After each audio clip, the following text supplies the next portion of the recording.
Bueno, buenas tardes y siento mucho la tardanza en todo el programa. Yo creo que esto es muy interesante para todos nosotros.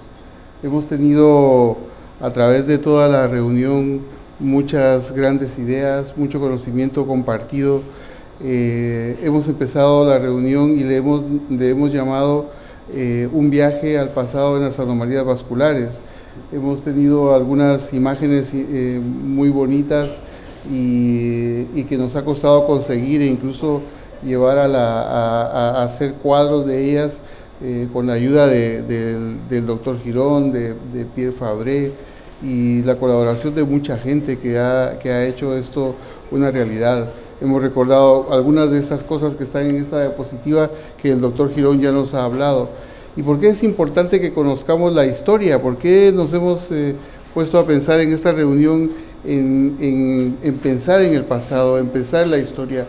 La historia es muy importante. Nuestros hijos, nosotros hemos estudiado historia de la humanidad en nuestro desarrollo cognitivo. Y es importante porque la historia nos enseña lo que no se debe hacer, cómo las cosas no se deben hacer. Y esto es de cara a lo que vamos a encontrarnos en el futuro, porque nos vamos a encontrar con problemas del pasado que se repiten hoy en día.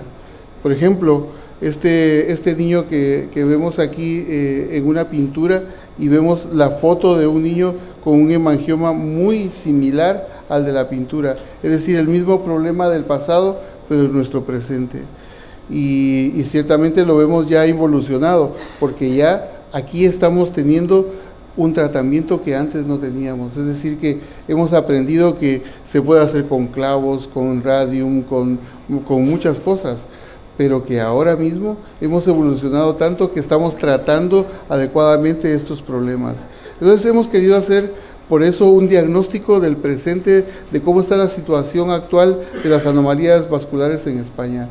Y en la unidad de anomalías vasculares del Hospital Clínico Universitario de Virgen de la Risaca de Murcia, pues nos hemos puesto junto con el laboratorio Pierre Fabré, y esto también nos recuerda mucho la multidisciplinariedad de estas anomalías, que junto con laboratorios, con traumatólogos, con cirujanos, dermatólogos y tal, pues podemos llegar a un diagnóstico y a mejorar el manejo de estos pacientes.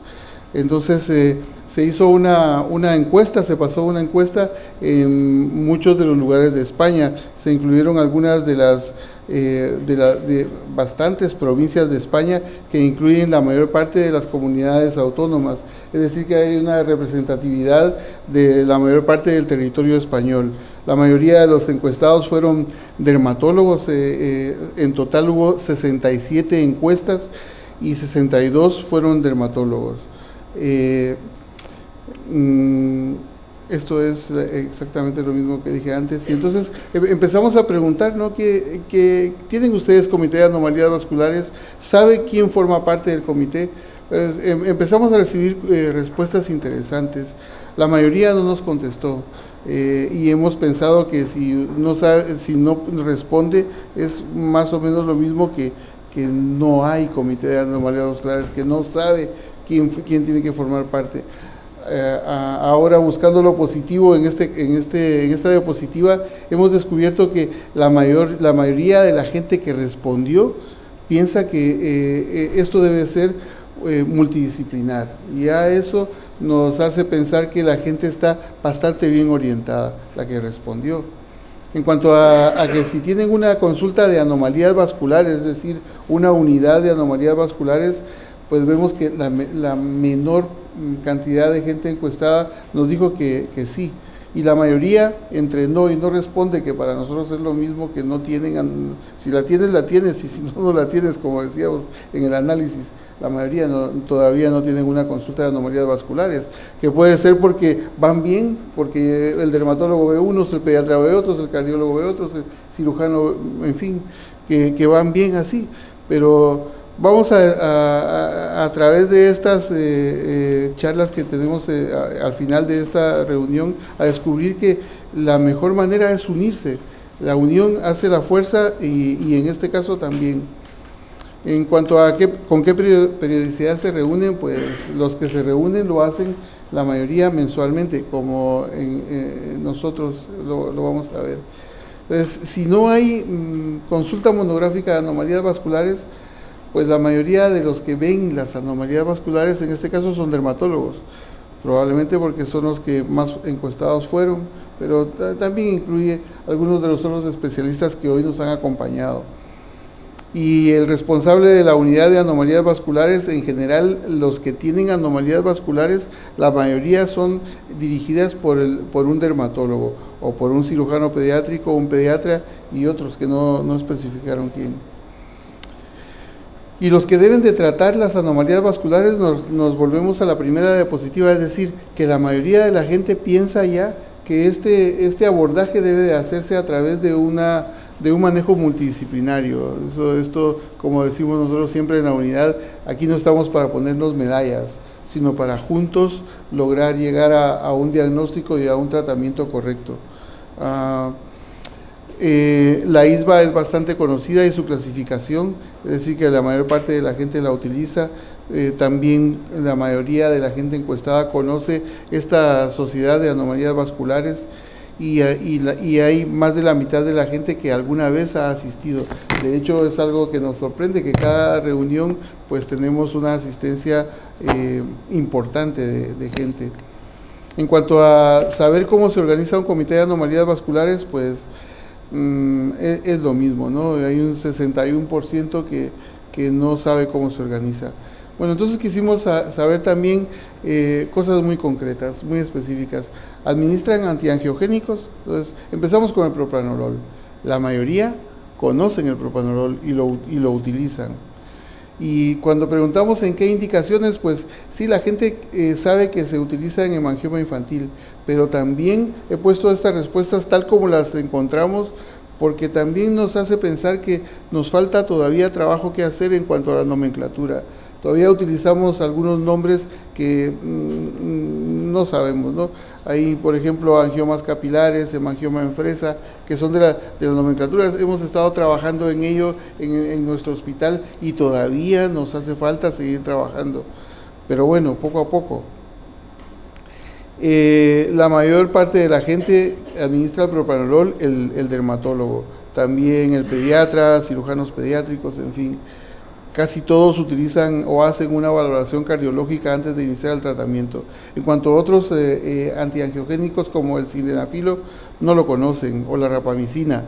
O sea, algunos empiezan a escuchar de rapamicina. Hoy hemos oído hablar muchísimo de antiangiogénicos, de sildenafilo, de rapamicina, y ya se empieza a escuchar, pero la mayoría todavía no lo conoce, y otros tampoco. En cuanto a los manejos de las malformaciones vasculares, empezamos con las linfáticas, que aquí ya nos apartamos un poco del campo dermatológico para entrar en el campo quirúrgico, radiológico, que hoy nos han estado hablando mucho de esto, ¿no?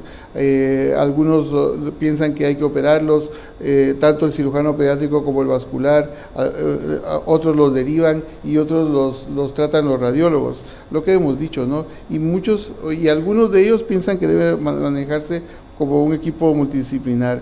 En cuanto a la utilización de escleroterapia, pues sí, la mayor parte de la gente respondió que sí usan escleroterapia, aunque nos han dicho algunos que utilizan, bueno, los que ya conocemos, picibanil, bleomicina, y nos han dicho de alcoholes para malformaciones linfáticas.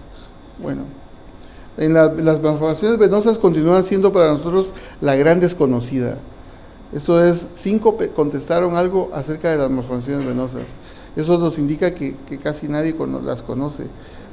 Algunos saben que los radiólogos las esclerosan, algunos utilizan láser, no sabían qué tipo de láser era. En cuanto a las malformaciones capilares, volvemos al dermatólogo. La mayoría piensa que los dermatólogos son los que tienen que tratarlas, y los que utilizan láser decolorante, pues hay un cierto porcentaje de los encuestados que sí lo utilizan, y sorprendentemente hay muchos que no, o que incluso no saben. En cuanto a las malformaciones arteriovenosas, Hemos encontrado que la mayor parte de la gente piensa que debe ser manejado por el radiólogo combinado con el cirujano pediátrico y vascular, es decir que entre esto y los multidisciplinarios más o menos se tiene la idea en general de cómo abordar las malformaciones arteriovenosas. Y en cuanto a las complejas, que se habló hoy también bastante de todas estas, no las vamos a recordar, la mayoría piensan que esto debe ser un abordaje multidisciplinario. Y entonces hemos llegado a las siguientes conclusiones. Primero, que es evidente que la mayoría de los encuestados fueron dermatólogos y casi todas las comunidades autónomas están incluidas en este estudio. La mayoría no tienen consulta de anomalías vasculares y no saben cómo organizarse. Las anomalías vasculares se atienden, aunque continúa existiendo mucho desconocimiento en cuanto a nomenclatura, en cuanto a antiangiogénicos y tal. El propranolol es muy conocido e incluso muy utilizado, aún de acuerdo con los protocolos que se han establecido para su utilización. Es decir, que el propranolol estamos bien, no hay ningún problema. No se conocen ni se utilizan otros antiangiogénicos, y aún continúa siendo un desafío importante el conocer la nomenclatura de las anomalías vasculares, la nomenclatura correcta. Todavía escuchamos linfangioma o, en fin, otra terminología. Las malformaciones vasculares son las grandes desconocidas para la mayor parte de la gente. Existe un consenso en general del manejo multidisciplinario y aún nos quedan muchas cosas importantes que hacer. Las recomendaciones de esta encuesta son, primero, estimular la creación de una unidad de anomalías vasculares pediátrica y multidisciplinar. Y por último, esto nos debería de conducir a la creación de un comité de anomalías vasculares en cada centro hospitalario. Esa es nuestra meta como comunidad española. Nosotros queremos ahora mostrar lo que pasa cuando nos unimos, cuando realmente queremos funcionar como un equipo multidisciplinario. Yo recuerdo haber empezado el tratamiento de estas anomalías vasculares solo, y luego pues me encontré afortunadamente con mi gran amiga y compañera, la doctora Martínez Menchón, una gran dermatóloga que fue para mí de lo mejor que me ha pasado en la vida, porque es una máquina y juntos pues hemos avanzado muchísimo en el abordaje. Por eso yo le llamo mi imprescindible compañera. Y luego pues nos hemos asociado con gente muy buena en el hospital. Aquí en esta foto pues aparecen cirujano plástico, radiólogo intervencionista, dermatóloga, cirujanos maxilofaciales, oncohematólogos, oncólogos y tal, y un cirujano pediátrico. Y entre todos está, y una anatomopatóloga. Lo siento, Belén. Y es cierto, miren que ya me tiene la confianza de decirme, Neri, te estás despistando. Y así nos pasa con las anomalías vasculares. Somos un grupo muy unido, muy compacto, no solamente porque somos un grupo joven, sino porque realmente todos tenemos un interés común, el interés de tener a nuestros niños mejor. Entonces vamos a escuchar ahora un pequeño resumen de lo que hemos hecho en la unidad de anomalías vasculares y en el comité de anomalías vasculares del hospital. El tiempo para las doctoras.